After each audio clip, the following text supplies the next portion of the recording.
악한 마음을 회개해라. 시몬에게 돈 주고 하나님의 성령을 사겠다라고 하는 그 악한 마음을 회개하지 않으면 네 은과 네가 함께 망할지어다. 베드로가 그렇게 선포하고 선언하고 권고하니까 겁이 나서 시몬이 어쩔 줄 몰라 하면서 이렇게 나를 위해서 주께 기도해가지고 사도가 베드로가 말한 것이 하나도 나에게 임하지 않게, 은과 내가 함께 망하지 않도록 해달라고 그렇게 부탁하고 있는 것을 보게 됩니다. 베드로가 시몬 베드로가 시몬에게, 마술사 시몬에게 너의 이 악함을 회개하고 주께 기도하라 이렇게 말하고 있습니다. 우리가 보통 아무리 악하다고 한들 사람들한테 말할 때 너의 악함을 회개하라, 또 밑에 23절에 있는 것처럼 너는 악독이 가득하며 불의에 메인 바 되었도다 이렇게 말하기는 조금 어렵죠. 어떤 사람에게라도 아무리 신앙 안에서라고 하지만 이렇게 말할 수가 있을까 싶을 만큼 굉장히 엄중한 말이고, 그리고 저주스러운 말이고 당혹하게 하는 그런 말일 것입니다. 어떻게 사람한테, 부모도 아니고 그런데 이 베드로가 마술사 시몬에게 이렇게 말했을까 싶을 만큼 굉장히, 이건 이 세상에서 사용할 수 없는 단어잖아요. 해서는 안 되는 말이고 할 수도 없고, 그런데 이렇게 말하고 하고 있습니다. 너의 이 악함을 회개하고 주께 기도해라. 혹 마음에 품은 것을 사하여 주시리라. 주께 기도하면 주께서 혹시 네 마음에 품은 것, 그 악한 것, 그 악함을 사하여 주실지도 모르겠다. 혹이라고 하는 말이 붙으니까 그렇게 생각하기 쉽습니다. 혹시 네가 회개하면, 그래서 주께 기도하면 주님께서 사해 주실지 모르겠다라고 하는, 그래서 한번 될 때까지 해봐라, 노력해라, 나는 책임질 수 없다, 그래서 어쩔 수 없이 운에 맡긴다, 이런 표현이 아니라는 거. 혹이라고 하는 이 말이 그런 의미가 아니라 반드시 사해 주실 것이다라고 하는 것을 강조하는 표현입니다. 혹 마음에 품은 것을 사해 주실 것이다라고 하는 말은 그런 표현입니다. 어떻게 할 때? 악함을 회개하고 주께 기도할 때, 회개하고 기도할 때 주께서 사해 주신다라고 하는 건데, 그 악함에 대해서 23절에 내가 보니 너는 이 악독이 가득하며 이렇게 기록되어 있습니다. 근데 이 악독이라고 하는 말, 악함이라고 하는 이 말에 대해서 우리가 생각하는 것처럼 그냥 무조건 부정적인 나쁜 그런 표현이 아니라 밑에 각주에 악독에 대해서 따로 설명이 붙어 있습니다. 뭐라고 되어 있느냐면 쓴 담즙이 이렇게 기록되어 있습니다. 악독, 쓴 담즙. 이 쓴 담즙이라고 하는 이 말이 보여주는 것처럼 악독이라고 하는 것이 쓴 담즙이다. 무슨 뜻입니까? 이 사람들을 분류할 때 무슨 담즙질, 무슨 이렇게 분류하는, 사람을 이렇게 분류하는 그런 이 표현, 이 쓴 담즙이라고 하는 이 담즙이 뭐 점액질, 담즙질, 사람들을 이 체질로 분류할 때 우리가 흔히 쓰는 그런 표현입니다. 쓴 담즙이라고 하는, 쓴 담즙이 가득하다라고 하는 이 말, 악독이 가득하다라고 하는 이 말이 우리가 생각하는 것처럼 그렇게 그냥 어떤 악한 것만 그렇게 말하고 있는 것이 아니라 이 체질적인, 감정적인 부분, 그러니까 이것은 바깥에서 이렇게 배워가지고 생긴 것이 아니라 속에서부터 내재되어 있는 그런 악함을 말하는 겁니다. 이렇게 살다가 생기는 그런 악함이 아니라 우리 몸속에 이미 본성으로 내재되어 있는 그 악함을 말하는 건데, 앞에 23절에 보니까 내가 보니 이렇게 되어 있습니다. 내가 보니까, 베드로 내가 판단해 보니까, 내가 보니 이렇게 말을 하고 있습니다. 베드로가 외적으로 보건대, 자기가 보건대, 이게 보편적인, 사람들이 다 알고 있는, 다 너에 대해서 악하다라고 생각하고 있는, 그렇게 말하지 아니하고 내가 봤을 때 이 표현이 어떻습니까? 많이 완화시켜주는 표현인 것이죠. 그렇잖아요. 너는 항상 그 모양이야 라고 하는 말은 이게 다른 사람이 봤을 때도 너는 그 모양이고, 내가 봤을 때도 너는 그 모양이고, 너 스스로 봤을 때도 그 모양이다 라고 하는 굉장히 무서운 말이거든요. 근데 우리 그런 절대적인 용어를 우리는 사용한다는 겁니다.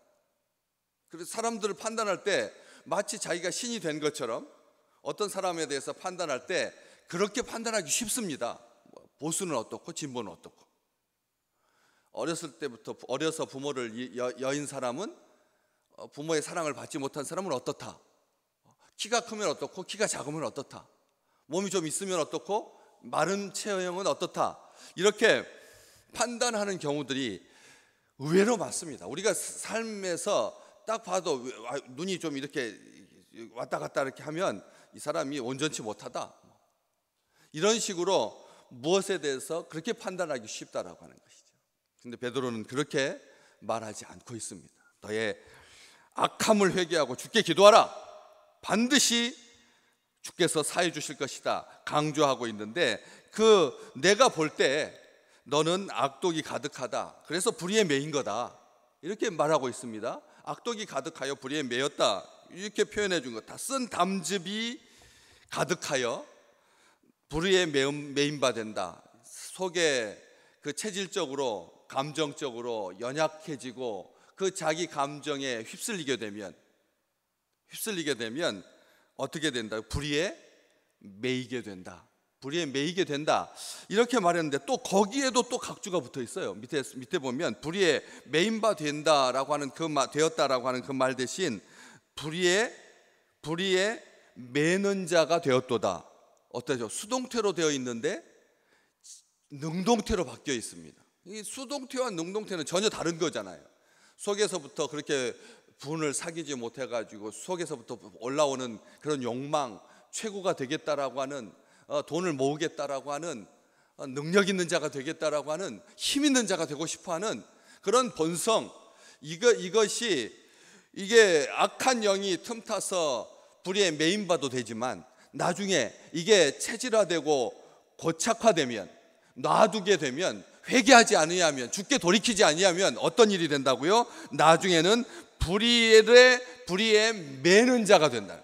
적극적으로 악을 행하게 된다는 겁니다. 우리는 여기서 우리가 이 영적인 세계, 우리의 감정이 쉽게 흔들리고 또 연약하고 또 어떨 때는 마치 지옥의 자식인 것처럼, 불의의 자식인 것처럼 그런 음흉하고 악한 생각을 품을 수 있습니다. 악독한 생각을 품을 수 있습니다. 가질 수 있습니다. 이것을 뭐라고 하지 않습니다. 베드로는 내가 봤을 때 너는 악독에 매인바 되었다, 불의에 매인바 되었다, 이렇게 말하는 것은 이것을 정죄하려고 하는 게 아니라는 것이죠. 가만히 놔두면 자꾸 빈번하게 그렇게 자기의 마음을 내주게 되면 악한 영이 완전히 상주하여서 이제는 이 스스로 불의에 매일 뿐만 아니라 다른 사람을 불의에 매는 자가 될 수 있다는 거죠. 수동태와 능동태를 가르지 않습니다. 이게 그 선이 명확하면 얼마나 좋겠습니까? 여기까지, 그 위험한 선을 넘지 않는 선까지 이렇게 어떤 선이 정확하게 정해져 있으면 얼마나 좋겠습니까? 그런데 우리의 감정이라고 하는 것이 믿음보다 어떨 때 보면 앞서갈 때가 있잖아요. 정말 믿음의 사람인데도 불구하고 그 감정을 조절하지 못해서, 이기지 못해서 그 선이 얼마나 불명확한지 모릅니다. 믿음인 것 같기도 하고 불신인 것 같기도 하고, 매는 자인 것 같기도 하고 매이는 것 같기도 하고, 저 사람이 어떻게 그럴 수가 있을까? 다들 그렇게 판단하죠. 영상 뉴스 같은 거 보면 무릎 ቁ꿇고 잘못했다고 용서할 때는 내 아들인 것처럼 보이는데, 그냥 마스크를 다시 쓰고 기자들이 옆에서 막 마이크를 들이대면 탁 쏘아보는 것이, 레이저 광선을 발하는 것이 이게 꼭 사탄의 새끼처럼 보이는, 그렇게 우리는 그 선을 위험하게 왔다 갔다 한다는 거죠. 오늘 하루도, 어제 이 주일 예배 드리는 그 순간에도, 말씀을 받는 그 순간에도 우리는 천사와 악마의 그 사이를 얼마나 빈번하게 날아드는지 모른다는 것이죠. 우리는 이걸 기억해야 됩니다. 그래서 주님께 회개하고 주님께 기도하라고 베드로가 말하고 있는데, 여기에서 이 주님께 기도하라고 하는 이 기도하라가 헬라어, 우리 신약 성경에 자주 나오는 그런 기도하라는 단어가 아닙니다. 여기는 다른 단어를 사용하고 있습니다. 여기서 주께 기도하라고 했을 때 우리가 생각하는 것처럼 뭐 쉬지 말고 기도하라라고 하는 그런, 바울이 신약 성경에서 빈번하게 사용하는 기도하라라고 하는 말을 안 사용하고 베드로는 또 다른 기도하라라고 하는 말을 사용하고 있는데, 그것은 일상적인 그 기도의 내용이 아닙니다. 무슨 뜻이냐면 묶다, 붙들어 매다라는 뜻입니다. 우리는 똑같은 기도 하잖아요. 새벽 기도하고 또 같이 금요 월정 기도해가지고 같이 기도하고, 또 주일날 예배 드리면서도 같은 마음을 모아서 같이 기도하고, 말씀을 붙들고 같이 기도하고, 같이 기도하는 그런 일상적인 기도의 그런 단어가 아니라 베드로가 사용하는 이 기도는 묶는 거고 붙들어 매는 거, 거기에서 유래한 기도하다는 뜻입니다. 무슨 뜻입니까? 주님께 회개하고 주님께 기도하지 않으면 불의한테 묶임 바 되고 매인 바 된다는 것입니다. 아멘. 우리가 기도하지 않고 넘어갈 수 있죠. 왜 매사에 기도만 해야 됩니까? 기도가 능사입니까? 기도하면 다 됐나요? 아니잖아요. 우리는 기도에 대해서도 의심하는데, 기도에 대해서도 기도의 그 권능, 주님께서 기도 외에는 이런 이유가 나갈 수 없다라고 말씀했는데도 불구하고 꼭 기도에 대해서 많은 생각들이 교체합니다. 차라리 기도하는 시간에 하는 게 낫지, 행하는 게 낫지. 차라리 기도하는 시간에 기도하다 보면 이게 정말 힘있게 내 능력을 가지고 권능을 가지고 일하고 싶은 마음들이 훨씬 앞서거든요. 기도보다 먼저 조종하고, 먼저 화해하고, 먼저 일시키고, 먼저 일하고 싶지, 기도는 뒤로 밀리기 쉽습니다. 일상입니다. 기도가 앞서는 경우는 없습니다. 기도는 항상 핑계가 많습니다. 그래서 기도는 뒤로 밀리기 쉽잖아요. 그런데 이 기도가 주님께 묶어준다는 거예요. 주님께 붙들어 매준다는 거예요. 주님께 붙잡힌 바 되게 해준다는 거예요. 성령이 충만한 게 뭐라고요? 성전 문지방에서 흘러나온 물이 흘러넘쳐서 온 사방으로, 그래서 소금기 가득한 죽어가는 그런 바다를 강물이 되게 해서 물고기가 많아지고 양 안에 나무가 자라게 되고 거기에서 열매가 맺게 되고 그 잎사귀까지 약재료로 사용되는 그 축복, 그 권능의 축복이, 에스겔 선지자가 봤던 그 아름다운 축복이, 요한 사도가 봤던 그 아름다운 축복이, 성령에 충만할 때 충만해지는 그 축복이 주께 메인바되는, 성령의 메인바되고 성령의 묶임바되는, 여기에서 바로 그 기도가 그런 기도라는 것이죠. 결정적인 순간에 드러납니다. 불의에 샥 매였다가 기도하는 할 때 주께 메인바된다. 주님께 메인바되지 않으면 불의에 매이게 되고 불의로 다른 사람을 매는 자가 돼요. 관건이 여기에 있는 겁니다. 주님께 기도하는 자와 기도하지 않는 자는 불의에 매이고 그 다음에 주님께 매이고 이 사이에서 갈팡질팡하게 돼요. 주님께 기도하는 자는 주님과 함께함으로 말미암아 주의 제자가 되고 주의 백성인지 아닌지를 판가름하는 그 기준이 하나님께 기도하는지 아니면 자기를 의지하는지에 따라서 불의에 매이기도 하고 그리고 주님께 묶임 바 되기도 한다라고 하는 것이죠. 불의에 매인 사람은 처음에는 매이지만 시간이 흐를수록 다른 사람을 매는 자, 불의에 매는 자가 된다는 것이죠. 그래서 그의 마음에 악독을 가득하게 만든다는 겁니다. 더러움으로 욕심으로 가득하게 해서 회개하지 아니하면 은과 네가 함께 망할지어다. 사도가 그렇게 말하게 되는 것이죠. 빌립보서 2장에서 바울은 말합니다. 너희 안에 이 마음을 품으라. 곧 그리스도 예수의 마음. 예수의 마음을 품은, 주님께 기도하면 주님께서 예수의 마음을 우리에게 주셔서 그래서 의로운 마음이 되고 참된 마음이 되고 복된 마음이 되고 순종하는 마음이 되는 거죠. 다 그 반대가 다 불의한 마음이잖아요. 참되지 않은 마음, 거짓된 마음, 악한 마음, 탐욕스러운 마음, 남을 넘어뜨리려고 하는 마음, 가만히 무릎 꿇고 숨어 있다가 다른 사람들 쓰러지게 하는 보고 지켜보고 있는 그런 마음이 된다는 것이죠. 그래서 시편 66편 성경은 이렇게 말합니다. 내가 내 마음의 죄악을 품으면 주께서 듣지 않으실 거라. 불의에 매인바 되어가지고 마음이 탐욕스러워지고 죄를 품게 되면 하나님께서 들어주시지 않는다. 기도한다라고 하는 말이 그런 회개하고 주님께 기도하는 것, 이게 얼마나 아름다운 일이냐. 이게 주께서 들으시는 일이고, 주께서 들으시고 우리에게 가장 선한 것으로 주시는, 가장 온전한 것으로 주신다. 그래서 21절 그 앞에 시작하면서도 하나님 앞에서 네 마음이 바르지 못하다, 마음이 바르지 못한 것, 이게 불의에 매인바되고 마음이 바르지 못하게 돼.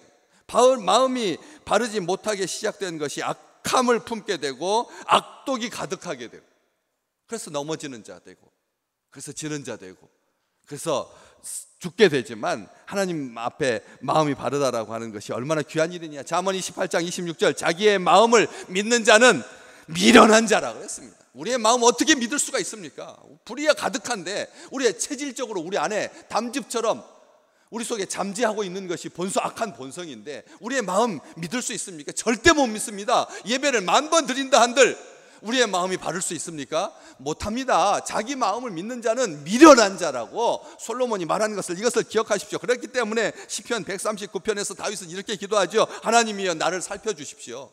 하나님이여 나를 살피사 내 마음을 아소서. 하나님이여 나를 살펴주셔서 내 마음을 아시며 나를 시험하셔서 내 뜻을 아옵소서. 아멘. 그렇게 기도하셨습니까? 다윗이 기도했던 기도가 우리의 기도가 되기를 소망합니다. 그렇게 기도하면서 내게 무슨 악한 행위가 있나 보시고 나를 영원한 길로 인도하여 주십시오. 그렇게 기도해야 되는 거죠. 우리의 마음, 오늘 또 봄 바람처럼 그렇게 살랑살랑 거리면서 유혹에 미끄러지기 쉽습니다. 회개해야 됩니다. 우리 속에 있는 담즙, 분노에 자기를 맡기지 마십시오. 자기 생각으로 자기를 판단하지 말라는 거예요. 하나님께서 주시는 순전한 마음, 그리스도의 마음만이 우리를 의의 길로, 복된 길로, 참된 길로, 순전한 길로, 순종하는 길로 나아가게 하실 것이기 때문에 그렇습니다. 오늘 주님께서 우리의 마음을 주관하셔서, 그래서 우리 스스로를 살피고 우리의 뜻을 주님께서 아시어서 우리의 체질대로 맡겨두죠. 우리의 체질이 완악하기 때문에 우리의 연약함을 말할 수 없는 탄식으로 위하여서 기도하시는, 중보하시는 우리 주님의 영과 함께 오늘 또 믿음으로 승리하시기를 주의 이름으로 축복합니다.